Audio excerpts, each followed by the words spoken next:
So what we're going to do today is we're actually going to take a look at both versions of analysis services and hopefully give you guys a little bit, get you guys started with that, and hopefully you'll be able to at least go back and build a small cube or a small tabular model and get yourself going on that, kind of to start exploring some of the options that you have there.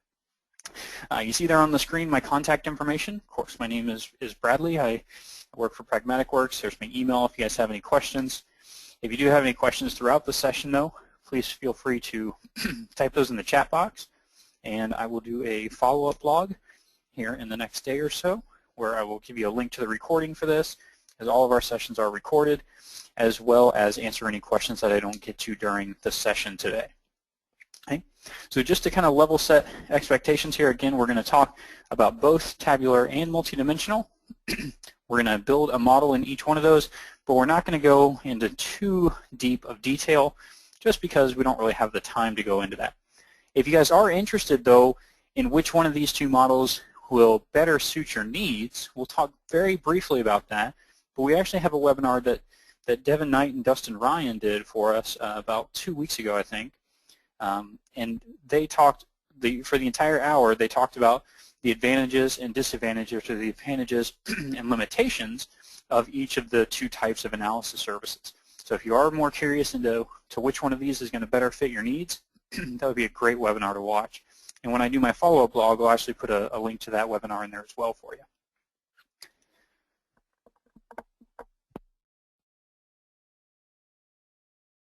Alrighty, so a little bit about myself here real quick.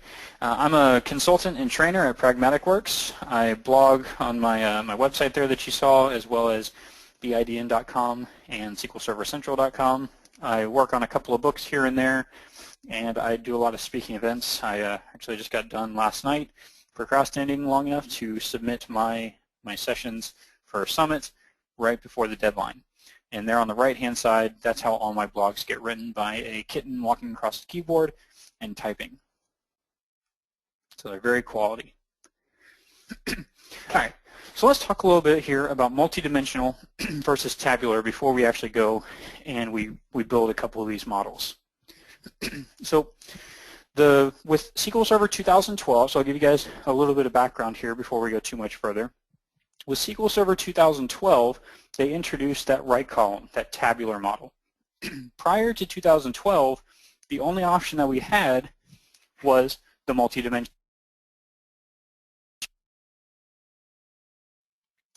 So there's quite a few differences between the two of these two different types of analysis services. Ultimately, though, you connect to them using, more often than not, you're going to connect to them using Excel, and your users are going to browse the data with a pivot table. So I'll show you guys how to do that here as well with both of those models, and you'll see it's actually the exact same process. There are some differences as to how the engines are set up in the background and about how you query those. So your query language and your expression language and everything with multidimensional is going to be MDX. Over on the tabular side, it's going to be something called DAX. Okay, so there are some differences between the two, and again, if you're using SQL Server 2008 R2 or previous, the only one of these options you're going to have is multidimensional. So with 2012 and beyond, you also have the option for tabular. So if any of you guys out there have ever used Power Pivot, you have essentially already gotten a look at tabular. Tabular and Power Pivot are very, very similar. The vast majority of the functionality that you have in tabular is actually available right inside of Power Pivot. Tabular obviously is going to scale better than Power Pivot because it's not contained inside of your Excel application, so it's going to have better scalability than Power Pivot. But ultimately, they're essentially the same engine in the background. Okay, so these again are just a few of the points to take a look at whenever you get ready to build your analysis services model. So some of the things we need to take into account are how much scalability we need, how much time does it take to develop my solution, what kind of business logic is going to go into my analysis services layer, and what's the learning curve to get up to speed on this. So you can see there where kind of the winners are between these two tools. Multidimensional is definitely going to scale long term with very large data sets is going to scale better than Tabular. Tabular is much more memory intensive because it's an in-memory version of analysis services. So if you need massive scalability, you're probably going to need to go with multidimensional. For instance, if you need to build a very, very large cube like somebody like Yahoo has, I think they still currently have the largest production analysis services cube in the world. If you need to have something that scales very large into the many terabytes and into petabytes even, you're going to have to go with multidimensional more than likely to get the performance that you need out of it, as opposed to going with Tabular because of the memory usage with the engine. Development time, though, what you'll see here today whenever we go through a couple of examples, the development time is actually much, much quicker with Tabular. So you'll see that all we really have to do in Tabular is go in, import a couple of tables, and we're ready to go.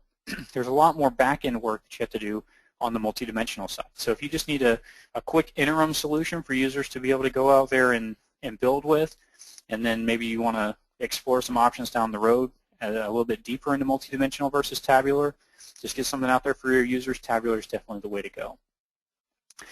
Conversely, we have complex business problems. So those are going to be things like many-to-many relationships. Tabular just doesn't handle them as well as multidimensional does. So complex business situations, you're probably going to be going with multidimensional. And then, of course, as I mentioned, the learning curve. So Tabular is definitely the easier tool. It's much more like an Excel interface, and if you've ever used Power Pivot, you pretty much already know most of Tabular already. Okay. So let's take a look at a couple of features here, and then we'll get into a little bit of development stuff here.